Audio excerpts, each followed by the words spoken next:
건국의 걸림돌, 공산주의. 지난 시간에는 대한민국 건국의 걸림돌, 좌우합작에 대해 공부하면서 좌우합작의 진실은 좌익 세력이 공산주의 국가 건국을 위해 내민 위장 전술로 자유대한민국 건국을 방해한 건국의 걸림돌이었음을 확인했습니다. 오늘은 대한민국 건국의 걸림돌이었던 좌우합작의 뿌리, 공산주의에 대해 알아보겠습니다. 해방 당시 전 세계는 공산주의 열풍이 불고 있었고 한반도도 예외는 아니었습니다. 북한은 말할 것도 없고 남한에서도 공산주의 열풍은 대단했습니다.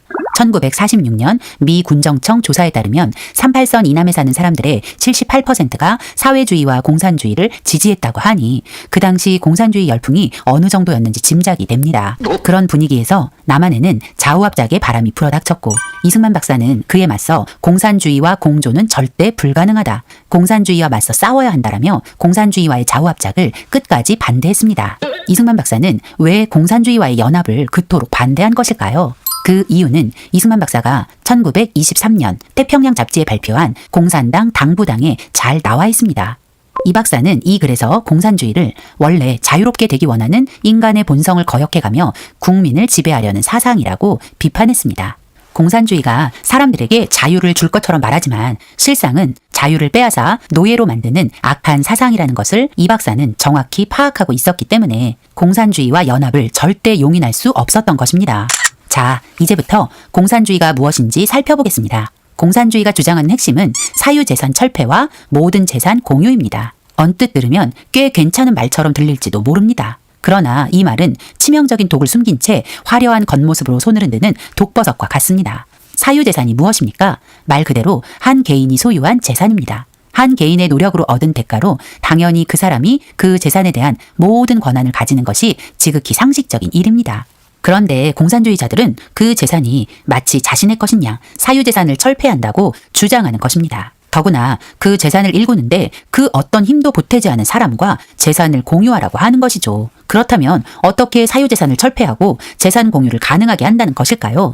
공산주의자들이 내놓은 답은 계급투쟁입니다. 공산주의자들은 소외계층의 해방을 위해 계급투쟁으로 정의사회를 구현하여 유토피아를 건설한다고 서슴없이 말합니다. 계급투쟁으로 평등한 세상을 만들어준다는 것인데 한마디로 남의 것을 빼앗아 균형을 맞춘다는 것이죠. 강도와 무엇이 다를까요? 그런데 공산주의자들은 이것이 정의라고 말합니다. 그러나 이것은 절대 정의가 아니라 오히려 불의입니다. 사실 이성적으로 생각해보면 어처구니 없는 말이지만 안타깝게도 많은 사람들이 그 거짓말에 속아 공산주의의 노예가 되어버렸습니다. 이런 불의한 공산주의는 어떻게 시작되었을까요? 바로 칼 마르크스라는 사람으로부터 시작되었습니다. 그는 1818년 5월 독일에서 태어난 유대인입니다. 그는 자신의 욕망이 채워지지 않는 것을 세상의 탓으로 돌리고 원망하다가 공산주의라는 괴물을 만들어냈습니다. 마르크스는 엥겔스와 함께 1848년 공산당 선언이라는 얇은 소책자 하나를 세상에 내놓았습니다. 그 얇은 소책자는 유럽에 공산주의 열풍을 몰고 왔고 세상을 피로 물들게 했습니다. 무신론과 유물론의 기초 위에 쓰여진 공산당 선언은 부르주아와 프롤레타리아를 적으로 만들고 프롤레타리아에게 부르주아와의 계급투쟁을 부추기며 그리고 공산당이 프롤레타리아를 위해 계급투쟁의 길잡이가 되어주겠다며 사람들의 마음을 움직였습니다. 마르크스의 공산당 선언은 더 많은 그리고 끔찍한 공산주의자를 낳고 낳았습니다. 마르크스를 추종하는 그들은 하나같이 이렇게 말합니다. 노동자, 농민, 무산계급자, 프롤레타리아를 위해 혁명을 하자. 부르주아 계급을 타도하고 사유재산 제도를 폐지해서 사람 위에 사람 없고 사람 밑에 사람 없는 부자도 가난한 사람도 없는 평등한 세상을 만들자. 부자를 없애고 사유재산을 없애면 평등한 세상이 된다는 것이죠. 이 말은 새빨간 거짓말입니다. 사실 이 공산주의자들의 속마음은 마르크스나 그의 추종 세력 모두 한결같이 자신이 권력을 차지하려는 것입니다. 마르크스는 공산당 선언 제1장 부르주아와 프롤레타리아에서 지금까지 인간사회의 모든 역사는 계급투쟁의 역사다. 자유민과 노예, 귀족과 평민, 영주와 농노, 장인과 도제, 간단히 말해 모든 억압자와 피억압자는 끊임없는 대립 상태에서 어떤 때는 은밀하게, 어떤 때는 노골적으로 쉴 새 없이 싸웠다라며 인류의 역사가 계급투쟁의 역사라는 억지 주장을 합니다. 그의 주장대로라면 흘러간 역사는 지배자와 피지배자가 늘 대립하는 역사였다는 것입니다. 물론 권력을 가진 사람과 지배를 당하던 사람들 사이엔 갈등과 대립이 있었을 것입니다. 하지만 이 세상 모든 역사가 다 그런 것은 아닙니다. 그럼에도 마르크스가 인류 역사를 계급투쟁의 역사로 왜곡하면서까지 강조하는 이유는 자신이 권력을 가지기 위해 자신을 대신할 희생양이 필요했기 때문입니다. 마르크스와 공산주의자들이 노동자를 선동한 방법은 이 그림과 같습니다. 이 그림은 공산주의자들이 노동자들을 선동하기 위해 만든 자본주의 피라미드인데, 이 그림의 가장 꼭대기에 서 있는 사람들은 왕이나 통치자, 정치인들, 그리고 경제를 움직이는 자본가들입니다. 이 그림에서는 이들을 이렇게 표현합니다. We rule you, 즉 우리는 너희를 지배한다. 통치자나 자본가, 즉 기존의 권력을 가진 사람들을 노동자를 억압하는 대상, 지배하는 대상으로 프레임을 씌워 노동자들의 적으로 만들어버리는 것입니다. 그리고 바로 아래는 종교 지도자, 즉 기독교 지도자들입니다. 이들에게는 we fool you, 즉 우리는 너희를 속인다 라는 표현을 붙였습니다. 기독교 세계관을 기반으로 살아가던 서구 유럽 사회에서 기독교는 공산주의 혁명의 방해 요소였기 때문에 기독교를 거짓으로 몰아가야만 했던 것이죠. 또 군인들, 공권력을 행사하여 한 나라의 치안과 질서를 유지하는 사람들에게 we shoot at you, 우리는 너희를 쏜다 라는 자극적 문구를 붙여 공권력을 행사하는 이들에 대한 증오를 조장하고 있습니다. 그리고 귀족들과 중산층에게 노동자를 짓밟고 노동자들을 조롱한다는 프레임을 씌워 노동자들을 계급투쟁에 끌어들이는 것입니다. 그리고 노동자들은 이 자본주의를 떠받치고 있는 희생자로 묘사하며 노동자의 피해의식을 부추겨 자신의 처지가 부르주아 때문이라고 믿고 원망하며 분노를 품게 만드는 것입니다. 마르크스와 공산주의자들은 부르주아와 프롤레타리아를 둘로 갈라놓고 노동자들에게 진정한 유토피아를 원한다면 이 모순된 구조를 허물고 부르주아와 맞서 계급투쟁을 하라고 부추기는 것입니다. 마르크스의 계급투쟁 역사는 프롤레타리아 선동을 목적으로 만들어낸 지극히 편협한 억지 논리일 뿐입니다. 마르크스의 공산주의 이론이 실제로 열매를 맺은 것이 1917년 11월 7일 레닌이 주도한 러시아의 볼셰비키 혁명입니다. 볼셰비키 혁명은 최초의 마르크스주의, 공산주의 혁명입니다. 볼셰비키란 러시아어로 다수파 또는 많은 사람을 이르는 말입니다. 러시아 혁명이 일어나기 전 러시아에는 사회주의를 지향하는 정당인 사회민주주의 노동당이 있는데, 이 당에는 레닌을 추종하던 세력과 그 반대 세력이 서로를 견제하고 있었습니다. 레닌을 추종하던 세력의 수가 조금 더 많아서 이들을 다수파, 즉 볼셰비키라고 부른 것입니다. 러시아 혁명을 주도한 이들이 레닌과 다수파, 볼셰비키였기 때문에 최초의 공산주의 혁명을 볼셰비키 혁명이라 부르는 것이죠. 레닌은 공산혁명을 통해 노동자들에게 유토피아를 선물하겠다고 했습니다. 하지만 그 말들은 하나도 지켜지지 못했고 오히려 이 공산주의 혁명으로 끔찍한 일들이 벌어지게 되었죠. 자, 지금부터 이 공산주의의 실체를 파헤쳐 볼까요? 공산주의의 가장 큰 특징은 하나님을 부정하는 무신론을 주장하는 것입니다. 그리스도인이 공산주의를 반대하는 가장 중요한 이유가 바로 이것입니다. 이 한 가지만으로도 충분합니다. 공산주의자들은 하나님이 이 세상의 창조주이시며 주권자라는 사실을 부정합니다. 마르크스가 살던 유럽은 기독교 세계관을 기초로 했기 때문에 하나님의 존재는 공산주의 혁명의 가장 큰 방해가 되었습니다. 하나님을 믿는 사람들은 심판을 생각하기 때문입니다. 그래서 공산주의자들은 하나님은 없다고 우기는 것입니다. 마르크스는 사람이 종교를 만들었지 종교가 사람을 만들지 않았다. 종교는 아편이다라고 말했습니다. 마르크스의 말은 기득권을 가진 세력이 그 권력을 유지하려 종교를 만들어서 사람들을 복종시키는 도구로 삼았다는 것입니다. 그리고 기독교는 마약과 같아서 한번 빠져들면 중독되는 것일 뿐이라는 궤변을 늘어놓으며 하나님을 부정한 것입니다. 하지만 하나님은 분명 살아계십니다. 그분은 이 세상을 창조하셨고 이 세상을 운행하시는 만왕의 왕이십니다. 시편 14편 1절과 53편 1절은 마르크스처럼 하나님을 부정하는 사람들에 대해 이렇게 평가합니다. 어리석은 사람들은 그 마음속으로 하나님이 없다고 말합니다. 그들은 썩었고 가증스러운 죄악을 저지른 사람들이며 선을 행하는 사람이라고는 하나도 없습니다. 성경은 하나님을 부인하는 사람을 가증한 사람이라고 합니다. 그런 사람들은 착한 사람이 없다고도 합니다. 맞습니다. 앞으로 보게 될 공산주의자들의 만행을 보면 공산주의는 그들의 말처럼 달콤하지도 상냥하지도 않습니다. 공산주의는 악할 뿐입니다.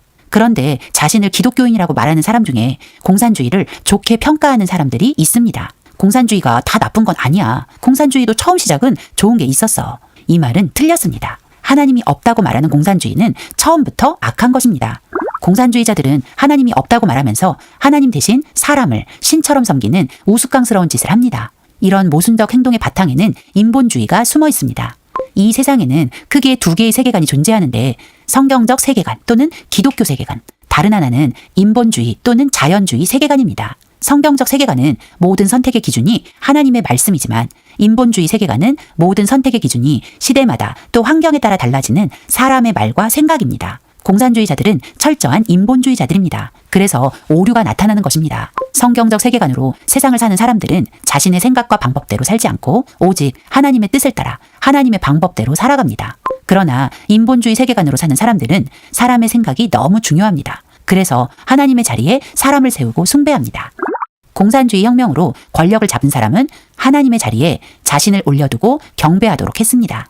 공산주의자들은 이미 오래전에 죽은 마르크스와 엥겔스를 추앙하고 레닌, 스탈린, 그리고 마오쩌둥, 김일성, 김정일, 심지어 살아있는 시진핑과 김정은까지 신처럼 숭배하고 있습니다. 공산주의를 들여다보면 인본주의로 꽉 차 있는 것을 알게 됩니다. 창시자가 있고 그를 추앙합니다. 공산주의 이론가들의 규범을 책으로 만들고 그 규범을 추종하는 추종자들이 있습니다. 그 추종자가 공산당입니다. 공산주의에서 선택받은 민족은 공산주의 체제를 채택한 나라들이고 공산주의가 말하는 죄는 공산주의를 거부하는 것입니다. 공산주의자들은 공산주의자가 되는 것을 회심이라고 부르면서 회심의 방법은 공산주의를 믿는 믿음이라고 합니다. 공산주의자들은 하나같이 프롤레타리아를 위해서 노동자를 위해서 혁명을 한다고 말했지만 사실 그들의 목적은 자신이 권력을 차지하는 것이었습니다. 말은 혁명에 성공하면 프롤레타리아가 권력을 가진다고 말하지만 결국은 한 사람이 모두의 왕의 자리를 차지하고 자신의 마음대로 권력을 휘두르고 싶을 뿐입니다. 공산주의의 창시자인 마르크스는 노동자를 배려하는 사람이 아니라 남의 말에는 귀를 기울이지 않는 독재자의 위선자였고 엥겔스는 그런 마르크스를 위해 자기 아버지의 돈을 훔쳐낸 도둑이었습니다. 레닌은 혁명으로 모든 사람에게 평등한 세상을 줄 것 같이 말했지만 평등한 세상은 오지 않았습니다. 스탈린은 공산주의를 핑계로 수많은 사람을 학살했고 김일성은 모든 사람에게 쌀밥에 고깃국을 먹게 해준다고 했지만 사람들을 굶어 죽게 만든 악한 독재자일 뿐이었습니다. 공산주의자들의 논리는 이렇습니다. 혁명에 성공하면 프롤레타리아가 이 세상을 다스리게 될 것이라고 말합니다. 그러나 그 많은 프롤레타리아가 한꺼번에 통치자가 될 수는 없는 법. 공산주의자들은 공산당이 프롤레타리아를 대표하겠다고 합니다. 그런데 공산당원도 한두 명이 아닐 것이고 그러니 하는 수 없이 공산당 중에 수뇌부에 해당하는 중앙위원회가 모두를 대표해 어려운 일을 다 해주겠다는 것입니다. 그래서 지난 역사를 들여다보면 소련에서는 스탈린과 그 측근이, 중국에서는 마오쩌둥과 그 측근이, 북한에서는 김일성과 그 측근이 권력을 차지하고 결국 가장 큰 권력을 가진 한 사람의 1인 독재와 숭배로 결론을 맺는 것입니다. 결국 공산주의자들의 계급투쟁의 목적은 단 하나, 자기가 권력을 가지는 1인 독재일 뿐이죠. 공산주의자들은 유물론을 주장합니다. 하나님은 우리를 창조하실 때 몸만 만든 것이 아니라 우리에게 영과 혼을 주셨다고 성경은 증언합니다. 그러나 공산주의자들은 영혼 따위는 없다고 말합니다. 그러면서도 사람도 그냥 물질일 뿐이라고 합니다. 마르크스는 모든 정신, 즉 생각과 사상은 물질에서 나온다고 주장하며 눈에 보이는 세상이 전부고 영혼 같은 것은 존재하지 않는다고 주장합니다. 유물론은 마치 무신론과 쌍둥이 같습니다. 그러니 그들은 이렇게 생각합니다. 죽으면 끝인데 도덕, 윤리, 양심 같은 건 다 잊어버리고 공산주의 혁명을 성공적으로 마치는데 최선을 다하라는 것입니다. 그래서 유물론으로 무장한 공산주의는 목적을 이루기 위해서는 어떤 악행도 가능한 것입니다. 그러나 성경은 분명히 우리가 영적인 존재라고 말합니다. 그리고 우리의 최종 목적지가 천국 또는 지옥이 될 수 있다고 경고합니다. 이 경고를 받아들이는 이유는 우리가 영적인 존재라는 것을 인정하기 때문입니다. 그러나 공산주의자들은 영적 세계를 부정합니다. 그래서 도덕과 윤리 때문에 공산주의를 떠나지 못하도록 사람들의 눈을 가리는 것입니다. 그러나 분명한 것은 우리의 행위대로 보응을 받는 날이 반드시 온다는 것을 기억해야 합니다. 공산주의는 진화론으로 세상을 속이는 희대의 사기 집단입니다. 사람들은 자주 우리의 근원에 관한 질문을 합니다. 나의 시작, 인류의 시작, 우주의 시작 등 처음에 관한 궁금증이 있습니다. 하나님의 살아계심을 믿는 사람들은 창세기 1장 1절에 기록된 대로 태초에 하나님이 세상을 창조하셨다는 명확한 답을 가지고 있습니다. 얼마나 간단하고 명확한 답입니까? 간단하지만 아주 놀라운 답입니다. 하나님이 이 세상 모든 만물을 창조하셨다는 그 진리를 믿으면 온 우주 만물의 법칙과 운행 그리고 인류의 모든 역사가 이해됩니다. 그러나 공산주의자들은 이 진리를 부정합니다. 엄밀히 말하면 그 진리를 숨기려고 합니다. 왜냐하면 그들은 하나님이 없다고 주장하기 때문입니다. 공산혁명 이후 아무리 공산주의 사상을 들이밀어도 온 세상이 공산화되지 못했습니다. 그 이유는 창조주에 대한 믿음 때문이었습니다. 그래서 공산주의자들은 사람들이 하나님의 존재를 부정하도록 하기 위해 진화론을 과학이라고 우기며 사람들을 속이고 있는 것입니다. 진화론의 주장은 이렇습니다. 어느 날 아무것도 없던 우주에 고밀도의 입자가 폭발하면서 그 입자 속에 들어있던 모든 것이 일순간 팽창해서 오늘 우리가 사는 세상의 모양을 갖추었다라고 말이죠. 바로 빅뱅 이론입니다. 그리고 이 빅뱅을 통해 갑자기 우연히 생겨난 미생물이 양서류로, 또 양서류가 파충류로, 그러다가 점점 진화를 거듭하며 유인원으로, 그리고 사람이 되었다는 것입니다. 정말 만화 같은 이야기 아닌가요? 집을 지을 때도, 자동차를 만들 때도 설계도라는 것이 필요합니다. 하다못해 작은 컵을 하나 만들어도 설계도가 필요한 법입니다. 그런데 하루 24시간, 밤과 낮, 1년 365일, 12달, 계절과 절기가 한 번도 변함없이 진행되는 이 섬세한 우주의 운행 질서를 우연이라는 말로만 설명한다는 것이 과학일까요? 사실 태초에 하나님이 천지를 창조하시니라 라는 이 말씀만 믿으면 모든 게 다 해결이 되는데, 이걸 부정하려니 계속 거짓말만 늘어놓는 것입니다. 그러다가 그 거짓말이 탄로나면 아님 말고 식으로 또 다른 궤변을 만들어내는 것입니다. 이것이 공산주의입니다. 공산주의자들이 아무리 그럴싸한 말로 공산주의를 포장해도 사람들에게 자유를 주지 못합니다. 오히려 사람의 자유를 박탈하는 덫이라는 것을 기억해야 합니다. 오늘은 건국의 걸림돌, 공산주의의 근본적 문제들을 들여다보았습니다. 공산주의. 대한민국 건국의 걸림돌, 공산주의 두 번째 이야기를 이어가 보겠습니다. 지난 시간 우리는 거짓으로 가득한 공산주의 사상에 대해 살펴보았습니다. 공산주의는 사유재산 철폐와 모든 재산 공유를 외치며 계급투쟁이 그 일을 가능하게 해준다고 사람들을 선동했다는 것을 배웠습니다. 공산주의자들은 무신론과 인본주의, 유물론과 진화론이라는 거짓 사상을 이용해 공산화를 진행해 나갔습니다. 그러나 거짓 사상으로 만들어진 공산주의는 그들이 말하는 이상과는 전혀 다른 결과를 낳았습니다. 오늘은 공산주의의 이상과 현실의 괴리감이 얼마나 큰지 역사적 증거들을 통해 공산주의의 실체를 확인해 보려고 합니다. 공산주의는 남 탓의 대가입니다. 특별히 그들이 타깃으로 삼는 것은 자본주의죠. 그래서 개인의 문제든 사회적 문제든 그 책임을 자본주의에 돌리고, 한편으로는 공산주의가 그 문제들을 해결할 유일한 대안이라고 주장합니다. 그러나 그 말은 다 거짓이었음이 역사를 통해 증명되었죠. 공산주의자들은 정치, 경제, 교육 등 모든 문제에 계급사 간의 프레임을 씌워 분열을 조장하여 틈을 벌리는 대가들입니다. 우리나라 건국 전부터 지금까지 공산주의자들의 이 전략은 끊임없이 이어지고 있습니다. 예를 들어 2014년 4월 16일 세월호 사건이 있었습니다. 제주도로 수학여행을 가던 고등학생들과 선생님들 304명이 배가 침몰하면서 목숨을 잃은 가슴 아픈 사건이었습니다. 누군가에게 분명한 책임이 있습니다. 그 책임은 1차적으로 그 배의 선장과 그 여객선을 운항하는 회사일 것입니다. 그런데 놀랍게도 세월호 침몰이 대통령 탄핵이라는 결과로 이어졌습니다. 세월호 사건이 일어나고 대통령이 탄핵되는 약 2년이라는 시간 동안 대한민국은 세월호 진상규명을 외치던 목소리가 박근혜 대통령과 정권 심판으로 바뀌었고, 심지어 정권 교체를 넘어 체제 교체라는 말까지 오가며 이 모든 문제의 원인이 자본주의라는 말을 서슴없이 외치기 시작했습니다. 결국 대통령은 탄핵되고 정권이 바뀌었습니다. 그런데 2020년 초 우리나라 법무부 장관 후보자 인사청문회에서 후보자에게 심각한 결함이 발견되었습니다. 법무부 장관 후보자의 자녀 입시 비리 문제였습니다. 그런데 당시 법무부 장관 후보자는 인사청문회에서 자녀 입시 비리 문제는 자신의 잘못이 아니라 우리나라 입시 제도의 문제라며 자기 반성은 없이 제도만 탓했습니다.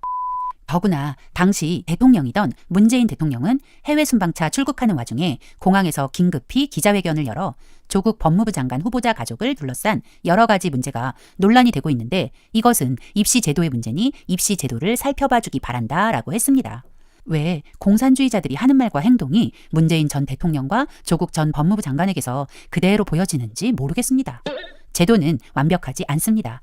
제도 자체도 제도를 운영하는 사람에게도 얼마든지 오류가 발생할 수 있습니다. 그래서 우리는 제도나 구조를 탓하기 이전에 나 자신을 돌아봐야 합니다. 공산주의자들은 문제 해결을 위해 사회구조나 제도를 운운하는 것이 아닙니다. 단지 자신들의 목적을 달성하기 위한 수단일 뿐입니다. 성경은 의인은 없나니 하나도 없다고 말합니다. 또 모든 사람이 죄를 지었다고 합니다. 우리는 그 죄 때문에 행복해질 수 없다고 성경이 가르쳐줍니다. 그러나 공산주의자들은 사람이 죄인이라는 것을 부정합니다. 자신이 죄인이라는 것을 부정하면 그 사람은 구원받을 수 없습니다. 분명한 것은 내가 죄인이라는 것입니다. 지금 대한민국이 이렇게 어려움을 겪고 있는 것은 어떤 한 사람만의 잘못이 아닙니다. 사회구조나 제도 탓만도 아닙니다. 우리 한 사람 한 사람이 하나님의 뜻대로 살지 않고 하나님의 방법대로 살지 않은 결과입니다. 이제 우리가 할 일은 회개뿐입니다. 공산주의자들은 공산혁명으로 유토피아를 만들어준다고 말합니다. 공산주의자들이 주장하는 유토피아는 부자도 가난한 사람도 없는 평등한 세상입니다. 전형적인 포퓰리즘이죠. 그들이 평등한 세상을 만들기 위해 사유재산을 철폐하고 모든 재산을 공유하는 방법은 부자 것을 빼앗아 가난한 사람에게 나누어주는 강도짓입니다. 하지만 사람들은 평등이라는 단어 하나에만 집중한 나머지 그 말이 어떤 결과를 가져올지 고민하지 않고 평등한 세상을 달라고 외치게 되는 것이죠. 하지만 이승만 박사는 공산주의자들이 주장하는 평등이 가져올 결과가 얼마나 끔찍한 것인지 깨닫고 공산당의 당부당에 공산주의자들이 주장하는 포퓰리즘의 모순을 정확히 지적했습니다. 먼저 사유재산을 없애고 공유한다는 공산주의자들의 궤변에 모든 사람의 재산과 토지를 모아서 똑같이 나눈다고 결국은 게으른 사람이 점점 늘어날 것이고 결국 나라가 망하게 될 것이라고 했습니다. 맞습니다. 내가 아무리 일을 해도 일하지 않은 사람과 똑같은 취급을 받는다면 누가 힘들여 일하겠습니까? 그런 일이 반복되다 보면 결국 모두가 가난에 처하게 되는 것이죠. 또 공산주의자들은 자본가를 없애야 한다고 주장합니다. 이승만 박사는 자본가 타도를 외치는 공산주의는 결국 도태될 수밖에 없음을 말합니다. 자본가들을 다 없애버리면 누가 기술을 개발하고 좋은 물건을 생산할 수 있겠는가? 자본가를 없애면 나라는 경쟁력을 잃고 발전하지 못하고 후진국이 되는 것이다. 공산주의자들은 지식인도 없앤다고 했습니다. 공산주의자들은 고등교육을 받는 것이 부르주아의 전유물처럼 매도하면서 모두가 똑같은 교육만 받으면 된다고 했죠. 그러나 그것은 자기들이 잡은 권력을 유지하고 싶어 사람들을 바보로 만들려는 꼼수였습니다. 이승만 박사는 그들의 속내를 정확히 알고 있었기에 모든 사람의 하향 평준은 옳은 일이 아니라고 일침을 가했죠. 지나친 경쟁 구도에서 우리 아이들이 병들어 간다는 말로 평준화 교육을 주장하는 것은 결국 모두를 우매하게 만드는 어리석은 길임을 기억해야 합니다. 공산주의자들이 말하는 평등한 세상을 만들려다 망한 나라들이 많습니다. 아르헨티나, 베네수엘라, 그리고 그리스 같은 나라들입니다. 이 나라들은 부국이었으나 공산주의자들이 권력을 장악하면서 포퓰리즘을 시전하다가 국가 부도 사태를 맞이하게 된 것입니다. 사유재산 철폐와 재산 공유화를 하면 어떤 비참한 일이 벌어지는지를 잘 보여주는 사건이 바로 홀로모도르입니다. 홀로모도르란 우크라이나에서 일어난 끔찍한 아사 사건을 말합니다. 우크라이나는 러시아, 폴란드와 국경을 마주하고 국토의 중앙을 관통하는 큰 강이 흐르고 아래로는 흑해와 마주하는 풍요로운 곡창지대로 대대로 분홍이 많은 곳이었습니다. 그러나 공산주의 열풍에 휩쓸려 소련의 한 도시가 되어버린 우크라이나에는 반클라크, 즉 분홍 반대 시위가 일어나면서 농민들은 농지를 빼앗겼고 저장해둔 곡식마저 소련군에게 몰수당했습니다. 공산화된 우크라이나에서는 아무리 열심히 일해도 개인의 사유재산이란 존재하지 않았습니다. 사람들은 이제 더 이상 열심히 일을 해야 할 그 어떤 이유도 찾지 못했죠. 결국 사람들은 일하는 것을 포기하기 시작했고 기근까지 우크라이나를 덮치면서 우크라이나 곳곳에는 배고픔에 굶주리다가 말라 죽은 뼈만 앙상한 시체들이 쌓여가기 시작했습니다. 너무 배가 고파 죽은 사람의 시체를 뜯어먹는 일도 벌어지게 되었습니다. 1932년부터 1933년까지 만 1년 동안 우크라이나에서는 약 800만 명에서 1100만 명이라는 사람이 굶어 죽는 끔찍한 일이 벌어진 것입니다. 이 비참한 참사의 원인은 사유재산을 없애고 모든 재산을 공유화한 공산주의 때문입니다. 공산주의자들은 공산혁명으로 유토피아를 선물한 것이 아니라 생지옥을 선물한 것입니다. 이 끔찍한 진실을 세상에 알린 사람은 영국 출신 기자 가레스 존스입니다. 가레스 존스는 소련에서 벌어지는 스탈린의 만행을 취재하기 위해 소련으로 향했고 우크라이나에 도착했을 때 그가 목격한 현실은 너무나 끔찍했습니다. 그는 우크라이나의 참상을 카메라에 담았고 영국에 돌아와 스탈린의 실체를 세상에 폭로했습니다. 그러나 1932년 풀리처상을 받은 영국 출신 기자 월터 듀란티가 가레스 존스의 기사를 가짜뉴스로 몰아붙였고 가레스 존스는 가짜뉴스를 유포한 기자가 되어버렸습니다. 풀리처상 수상자였던 월터 듀란티의 말이 더 설득력 있게 들렸을 것입니다. 하지만 듀란티는 스탈린에게 매수된 쓰레기 기자에 불과했습니다. 소련이 붕괴되고 우크라이나가 독립하면서 가레스 존스가 전한 홀로모도르가 진실이었다는 것이 밝혀졌지만 이미 가레스 존스는 세상을 떠난 후였습니다. 성경은 분명히 말합니다. 악인을 의롭다 하며 의인을 악하다 하는 이 두 자는 다 여호와의 미워하심을 입느니라. 우리가 진실을 외면하고 말하지 않는 것도 듀란티와 같은 행동이 아닐까요? 공산주의자들이 외치는 평등은 결코 사람들을 자유롭게 하지 못합니다. 오히려 고통만 주는 무서운 함정일 뿐입니다. 공산주의자들은 자신의 목적을 위해서라면 무엇을 해도 된다고 생각합니다. 공산주의 혁명을 위해서는 무엇을 해도 선한 것이라 주장하며 학살도 거짓말도 필요하면 얼마든 할 수 있다고 가르칩니다. 그들은 유물론에 물들어 있으니 양심의 가책을 느끼지 않습니다. 소련의 정치범 수용소를 굴락이라고 부릅니다. 얼마나 끔찍했는지 사람들은 굴락을 죽음의 공장이라 불렀습니다. 히틀러가 유대인을 학살한 끔찍한 독일의 아우슈비츠보다 더 많은 사람을, 더구나 동족을 잔인하게 학살한 곳이 바로 굴락입니다. 소련은 공산화 과정에서 약 2,700만 명의 기독교인을 학살했고 그 외 4,500만 명을 포함하여 약 7천만 명을 학살했습니다. 공산주의에 찬성하지 않으면 얼마든지 동족, 친구, 가족마저도 망설이지 않고 죽일 수 있는 것이 공산주의입니다. 소련만 그런 것이 아닙니다. 캄보디아도 1975년부터 공산주의자 폴포트가 권력을 잡으면서 1979년까지 약 4년 동안 끔찍한 민족 학살이 벌어졌습니다. 약 170만 명의 사람들이 공산주의자들에게 끔찍한 학살을 당했다고 합니다. 이 끔찍한 학살은 영화로도 만들어져 공산주의의 악랄한 실체를 보여주었죠. 공산주의는 캄보디아를 영화 제목 그대로 킬링 필드, 죽음의 땅으로 만들어버렸습니다. 최초의 공산주의 혁명을 주도한 레닌은 공산당은 다른 세력이나 단체들과 더불어 행동을 통일하고 그 중에서도 근본적인 문제의 견해를 달리하는 사람들과도 협력하는 능력을 보여주어야 한다라고 했습니다. 이 말은 절대 하나 될 수 없는 대상과도 얼마든지 연합할 수 있다는 것입니다. 진짜 좋아서가 아니라 거짓으로 그런 척 해야 한다는 것입니다.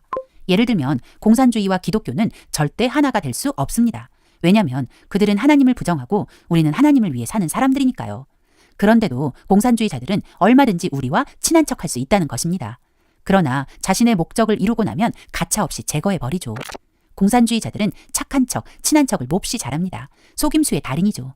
그들의 이런 행동은 공산주의의 중요한 전략, 바로 통일 전선 전술입니다. 공산주의자는 자신이 직접 나서지 않고 견해를 달리하는 누군가를 포섭합니다. 예를 들어 공산주의자들은 자신들과 견해가 다른 기독교인들을 포섭하기 위해 기독교인인 척 교회로 들어와 아주 훌륭한 성도처럼 행동하며 목사님과 친해집니다. 그리고 그 목사님을 이용해 성도들과 목사님을 따르는 많은 사람을 자기 편으로 끌어들이는 것입니다.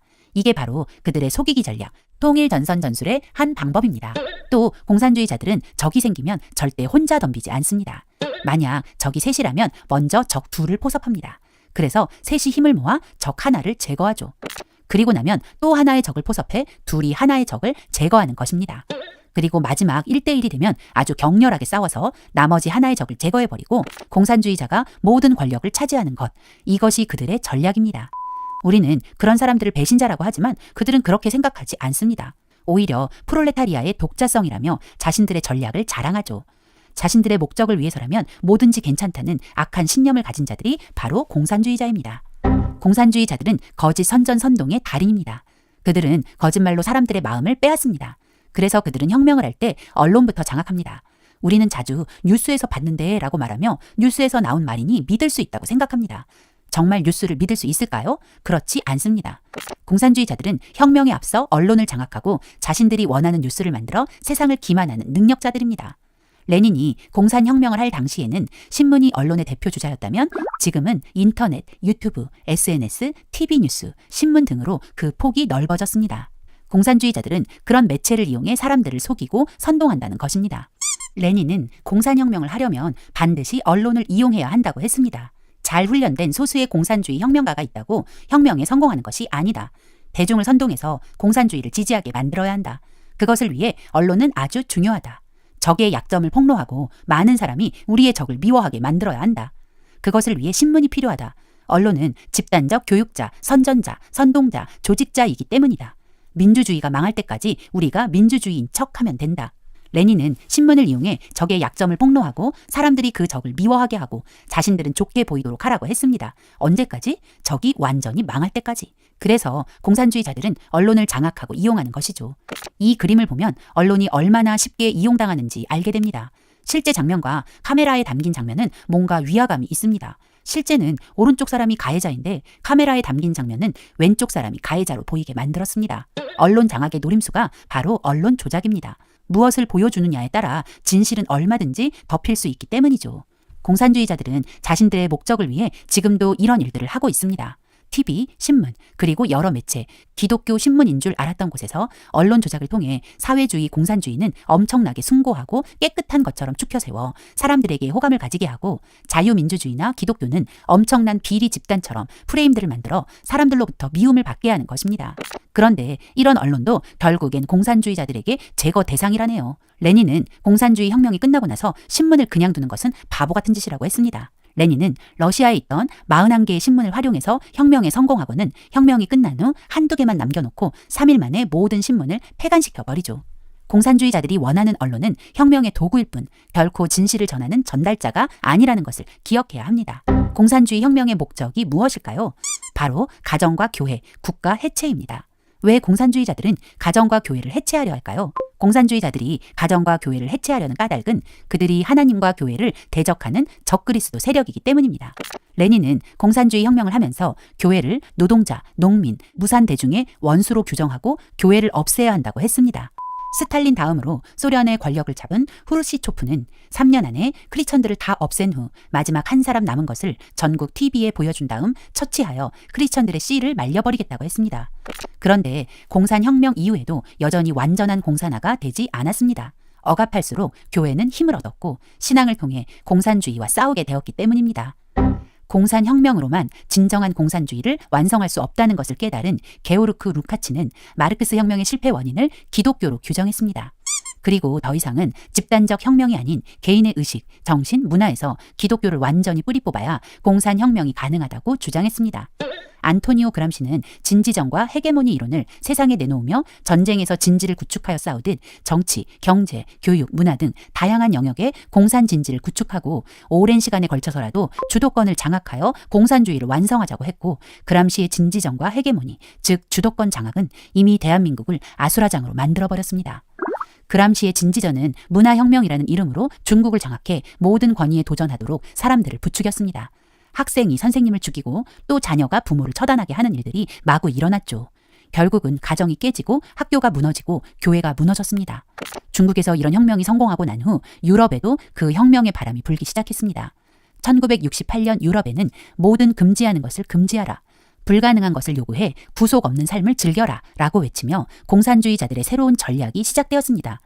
유럽과 미국은 성경적 세계관이 그들의 역사와 문화에 녹아 있습니다. 그런 유럽과 미국에 하나님 말씀을 지키려니 너무 힘들지 않아? 하나님 말씀대로 살려니까 자유가 없는 거야. 그러니까 이제 자유롭게 살아. 하나님은 없어. 라는 사단의 속삭임이 퍼져가기 시작한 것입니다. 그들이 말하는 금지하는 모든 것을 부정하라는 것의 가장 중심에는 하나님을 부정하라는 교묘한 속삭임이 숨어 있었습니다. 사람들이 하나님을 떠나면 가정도, 교회도, 나라도 무너지게 되기 때문이죠. 공산주의자들은 교회와 가정을 파괴하기 위해서 성혁명을 주장하고 동성애를 사랑으로 둔갑시키고 여성들의 자유를 운운하며 페미니즘을 등장시켜 가정과 교회를 해체하려는 아주 무서운 시도들을 끊임없이 이어가고 있습니다. 이승만 박사는 공산주의자들의 기독교 말살 계획을 강력히 비판했습니다. 그 이유는 기독교가 우리에게 자유와 평등을 전해준 하나님의 선물이기 때문입니다. 이승만 박사는 교회가 없어지면 세상이 악해진다는 것을 잘 알고 있었습니다. 우리가 사는 목적은 하나님을 영화롭게 하는 것과 하나님을 즐거워하는 것입니다. 그러나 공산주의자들의 목적은 계급투쟁으로 권력을 가지는 것입니다. 성경은 우리에게 분명히 말합니다. 아, 너희들에게 재앙이 있을 것이다. 나쁜 것을 좋다고 하고 좋은 것을 나쁘다고 하는 사람들아. 어둠을 빛이라고 하고 빛을 어두움이라고 하는 사람들아. 쓴 것을 달다고 하고 단 것을 쓰다고 하는 사람들아. 아, 너희에게 재앙이 있을 것이다. 스스로 똑똑한 사람이라고 보고 스스로 많이 안다고 여기는 사람들아. 우리는 성경의 경고를 기억해야 합니다. 똑똑한 척하며 공산주의를 용인하면 결국 우리는 완전한 멸망으로 가게 될 것입니다. 2차 세계대전 이후 한반도 주변 지도입니다. 많은 나라들이 소련에 의해 붉게 물들어 버렸죠. 그런데 우리가 사는 대한민국은 그 붉게 물든 나라들 속에서 자유를 지켜냈습니다. 대한민국 건국 과정에서 우리나라는 공산화가 될 수 있는 충분한 조건들이 있었지만 공산주의의 실체를 정확히 알고 끝까지 맞서 싸웠던 이승만 박사가 있었기 때문에 오늘 우리가 이 자유를 누리고 있는 것입니다.